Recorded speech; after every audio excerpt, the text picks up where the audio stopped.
તો ખાસા ટાઈમથી મારું રીડિંગ મેં કહ્યું એ પ્રમાણે પોઝ પર હતું, પણ મેં ફરી સ્ટાર્ટ કર્યું અને એ પણ એક એટલી બ્યુટીફુલ બુક થી કે જેને આમ કદાચ આમ જિંદગીનો મિનિંગ બતાવી દીધો મને. આ બુક છે ધ ગિફ્ટ બાય ડોક્ટર ઇદિત હીગર. બહુ જ બધા મહાન હસ્તીઓએ બહુ જ બધું સારું સારું કહ્યું છે, એટલે આ બુક ઇટ સેલ્ફ કોઈ એક્સપ્લેનેશનની મોહતાજ નથી. એ બહુ જ બધું કહે છે. એમને પણ તમે ખાલી ધ ગિફ્ટ સજેસ્ટ સર્ચ કરશો ને તો પણ તમને બહુ જ બધું મળશે એના વિશે, સારું સારું કન્ટેન્ટ. થોડું હું જો રાઇટર વિશે કહું તો ડોક્ટર ઈગર એ બીજા વિશ્વયુદ્ધમાં જ્યુઇશ કમ્યુનિટીમાંથી જેમના પર બહુ અત્યાચારો થયા છે એ વર્ગમાંથી આવે છે. એટલે એક રીતે એમ કહું તો એમના શરીરનો ઉપયોગ થતો હતો જર્મન સૈનિકો માટે. પછી જ્યારે એ લોકોને લાગ્યું કે આ હવે કામની નથી આ છોકરી, એ વખતે છોકરી હતા, એ સ્ત્રી પણ નતા, એ છોકરી હતા, અને થયું કે આ કામની નથી તો એમને મોકલી દીધું કે હવે જાઓ તારે જે કરવું એ કર. તો ડોક્ટર ઈગરનું કહેવું એમ હતું કે સ્વતંત્રતાનું મિનિંગ મને ત્યારે સમજાયું કે ફ્રી થવું એટલે શું, તમારી મરજી પ્રમાણે તમારે શ્વાસ લેવો એટલે શું. એમના આંખોની સામે જ્યારે એમના પેરેન્ટ્સની હત્યા કરી દેવામાં આવે છે, એમને ખબર નથી એમનું ફ્યુચર શું છે. આટલી ખરાબ પરિસ્થિતિની અંદર એ વ્યક્તિનું એટલું મનોબળ મજબૂત કરવું, નવું કંઈક શીખવું, ડોક્ટર બનવું અને લોકોના પ્રોબ્લેમ સોલ્વ કરવા, એક એક આમ અકલ્પનીય વાત છે કે આ શક્ય જ નથી. આના માટે એ કેવી કરેજ હોવી જોઈએ, કેવું મનોબળ હોવું જોઈએ, અને કેટલું વીત્યું હશે ત્યારે આ માણસ આટલું રોક સોલિડ થયું હશે. એ ટાઈપની ફિલિંગ મને આવી ગઈ જ્યારે કે આમ હવે કંઈ ખોવા માટે બચ્યું જ નથી, તો મારી પાસે સ્ટ્રોંગ બને સિવાય કોઈ ઓપ્શન જ નથી, એ ટાઈપની વસ્તુ. પછી એમને એક આટલી બધી વેદના સહન કર્યા પછી જ્યારે એમને આખા એમની કરિયર દરમિયાન જેટલા પણ લોકોના કેસીસ સોલ્વ કર્યા, તો એક એમને નેરેટિવ એવી રીતના સરસ કર્યું છે બુકની અંદર કે એમને ખાલી 12 ચાવી આપી છે, મેઇન 12 ચાવી, કે તમે મનના બંધનોમાંથી મુક્ત કઈ રીતે થઈ શકો, તમે ફ્રી કઈ રીતે થઈ શકો એમ. તો અને એની અંદર 3 પેટા ચાવી, અને આની અંદર ખાલી આખો કેસ સમજાવ્યા પછી એક જ લાઈન કે આવું ના કરવું જોઈએ, કે આ કરો. પણ એ તમે આમ એટલી બધી આમ કનેક્ટ કરી જાય તમને બુક. જેમ કે હું તમને એક જ કેસની વાત કહું કે એની અંદર એક સ્ત્રી હતી, બહુ જ સારી, બહુ જ આમ ફેમિલીનું ધ્યાન રાખતી. એનો દિયર પણ એની સાથે રહેતો હતો, એનો હસબન્ડ, એનો દિયર, એના 2 છોકરાઓ. અને એના દિયરને બધાને સરસ રીતે જમાડે રાખે, બધું જ એટલું બધું લુક આફ્ટર કરે બધાને.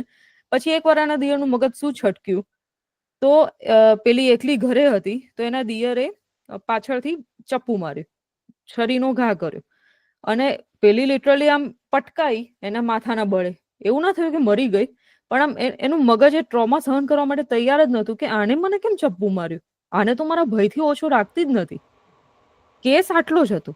પણ એના પછી એમને સમજાયું આવું થવા પાછળનું રીઝન. એમને પછી એ પેશન્ટે ડોક્ટર ઈગર સાથે એના જે સેશન લીધા પછી એ એટલા આમ બધું બહુ કોન્ફિડેન્શિયાલિટી બહુ સારી રીતે મેન્ટેન કરી છે એની અંદર. એવું બધું કંઈ કહ્યું નથી કે જેથી કોઈ પેશન્ટની આઈડેન્ટિટી આવે સામે. પણ એમને કહ્યું, મેં એને આ રીતે સમજાવ્યું કે તું આ કર, તું બધા માટે વિચારે છે પણ હવે તું પોતાના માટે વિચાર. બસ એમનો એક ચાવી જે હતી તે હવે તું પોતાના માટે વિચાર, તું થોડી સ્વાર્થી બન. બસ આટલું કહેવા પાછળ એમનો આખો કેસ હતો. એવા એટલા બધા ઊંડા કેસ. તમને એમ થાય આપણે તો બહુ જ સુખી છે, આપણે તો બહુ જ પ્રિવિલેજની અંદર છે કે આપણે આવી વસ્તુઓ જોઈ જ નથી, સાંભળી છે ખાલી. તો એક વાર તમને એવું પણ થાય કે જ્યારે આપણે આ બધું જોતા હોઈએ છીએ, સાંભળતા હોઈએ છીએ, પછી એમ થાય કે આવું કરવું જોઈએ, ના કરવું જોઈએ. પણ આમ થાય જરૂરિયાત ક્યારે લાગે આની, કે કરવું જ પડે એવું ક્યારે? કેમ કે તમારી પાસે કોઈ છૂટકો નથી. કાં તો તમે આ વસ્તુ એક્સેપ્ટ કરી દો કે જે તમારી સાથે થઈ રહી છે, તમારી સામે આવી રહી છે, કાં તો એ વસ્તુ સામે તમે ફાઇટ આપો. પણ એ પણ નથી કરી શકતા તો કોઈ વાંધો નથી, સેશન લો. તમને તકલીફ હોઈ શકે છે, તમે પણ પીડામાં હોઈ શકો છો, તમારું મન પણ અમુક વસ્તુઓ સ્વીકારવા માટે તૈયાર નથી. અને આ વસ્તુનો આમ સામી છાતીએ સ્વીકાર કરવામાં કોઈ નાનમ પણ ના હોવી જોઈએ કે મને કોઈક વસ્તુથી તકલીફ છે.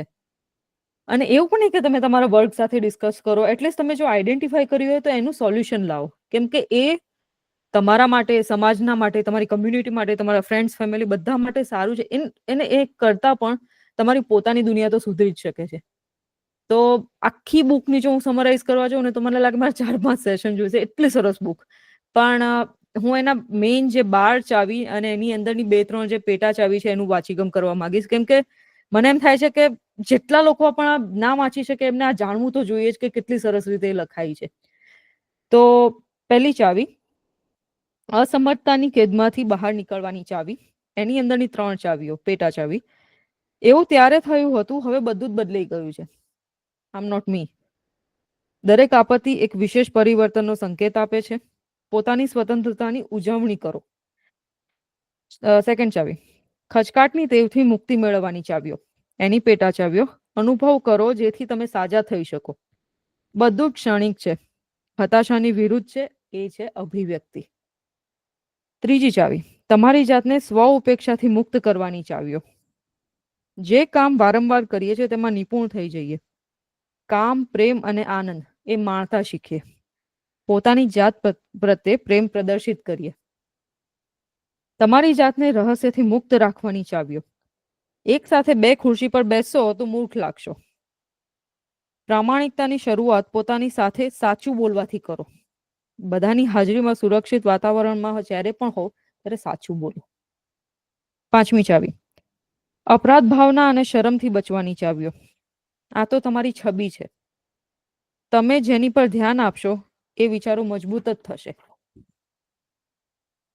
તમે જે છો એ રહો. છઠ્ઠી ચાવી, વણ ઉકેલાયેલા દુઃખોથી મુક્તિ મેળવવાની ચાવીઓ. મૃતકને મૃતક જ રહેવા દો. આત્મા કદી મરતો નથી. સાતમી, કઠોરતાની માનસિકતામાંથી મુક્ત થવાની ચાવીઓ. સરળતાથી સ્વીકારો. જે જેવું છે એને એ જ સ્થિતિમાં સ્વીકારો. મદદ કરો, અધિકાર ના જતાવો. બીજા સાથે એવો જ વ્યવહાર કરો જેવા બનવા માટે તમે સક્ષમ છો. આઠમી, પોતાની જાતને ગુસ્સાથી મુક્ત કરવાની ચાવીઓ. નૃત્યની મુદ્રા બદલો. પોતાની લાગણીઓનું ધ્યાન રાખો. શું તમને તમારી સાથે લગ્ન કરવાનું ગમશે? નવમી, નબળા પાડતા ડરથી સ્વતંત્ર થવાની ચાવીઓ. હું કરી શકું છું, હું ઈચ્છું છું અને હું તૈયાર છું. પરિવર્તનમાં પ્રગતિ છે. તમારા ડરને ઓળખી લો. 10મી ચાવી, નિર્ણય પર પહોંચવાની ટેવથી મુક્ત થવાની ચાવીઓ. આપણા શ્રેષ્ઠ શિક્ષક આપણે પોતે. આપણે પ્રેમ કરવા માટે જન્મ્યા છે, નફરત કરવાનું તો આપણે શીખી પણ નથી શક્યા. તમે વારસામાં શું આપવા માંગો છો? 11મી ચાવી, હતાશાથી મુક્ત થવાની ચાવીઓ. લસણને ચોકલેટમાં ના લપેટો. નિરાશ ન થવું એ પણ હિંમતનું કામ છે. આશા અને જિજ્ઞાસાને ટકાવી રાખો. અને 12મી સૌથી ઇમ્પોર્ટન્ટ અને સૌથી બ્યુટીફુલ ચાવી, તમારી જાતને માફ ના કરવાથી મુક્ત થવાની ચાવીઓ. શું હું માફ કરવા માટે તૈયાર છું પોતાની જાતને? પહેલા ગુસ્સાને સ્વીકારો, પછી એને ત્યજી દો અને તમારી જાતને માફ કરો. અને that's everything about this book. બહુ જ બ્યુટીફુલ, સરસ. વાંચો, રાખો, ગિફ્ટ કરો, કેમ કે કોકની જિંદગી તો સુધારશે 100%. એક જ ચાવી સાથે તો એક જ જણું કનેક્ટ કરશે જ. મને બહુ જ ગમ્યું પર્સનલી. Thank you. મને ઓલું બહુ ગમ્યું, તમને તમારી જાત જોડે લગ્ન કરવા ગમશે. એન્ડ ઓલ્સો લસણ ને ચોકલેટ પેપરમાં ના લપેટવું. સોરી, તમે મ્યુટ છો. પાંચમી ચાવી હતી ને જે આવડી, 5મી અને 8મી, એ that was a very eye opener question કે તમને તમારી સાથે લગ્ન કરવા ગમશે કે નહીં. So many things we take it for granted. પણ આ છે ને, હા બોલો બોલો બોલો, go ahead.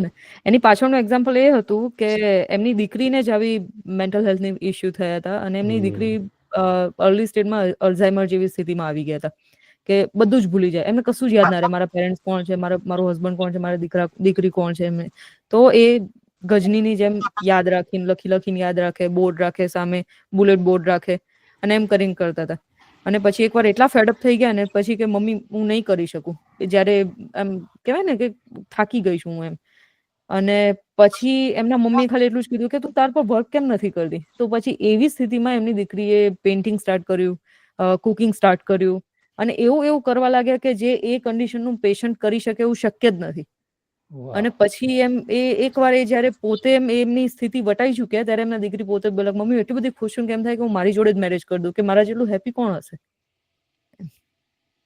Interesting.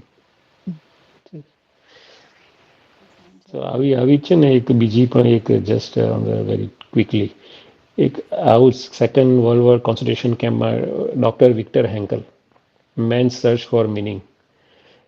we'll talk about that someday, but that's another fantastic book. કે અને અગેન કે જીજી વિશા તમારી જે આપણને પકડી રાખે, right, you want to C next day કે વોટ કીપ્સ યુ અલાઈવ.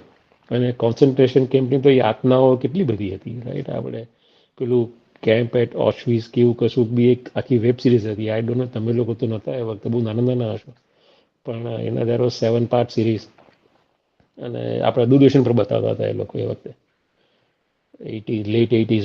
કઈ સિરીઝ? તો કેમ્પ એટ ઓશવીઝ કેમ્પ કેવું કંઈક નામ, AUSHCWIZ કે હું આખું ભૂલી ગયો, પણ that was a 6-7 part series. Excellent. પણ એટલે કેટલી બધા અત્યાચાર થયા છે. અને આ ડૉક્ટર વિક્ટર હેન્કલનું the same thing on the similar subject, not on the from the perspective of gift, but it is no longer every day is a new day as a gift kind of thing. પણ આપણે ક્યારેક એના વિશે વાત કરીશું પાછા. પણ that's awesome. The gift બુકનું નામ જ ધ ગિફ્ટ. હા, ધ ગિફ્ટ. વન્ડરફુલ. ઓસમ.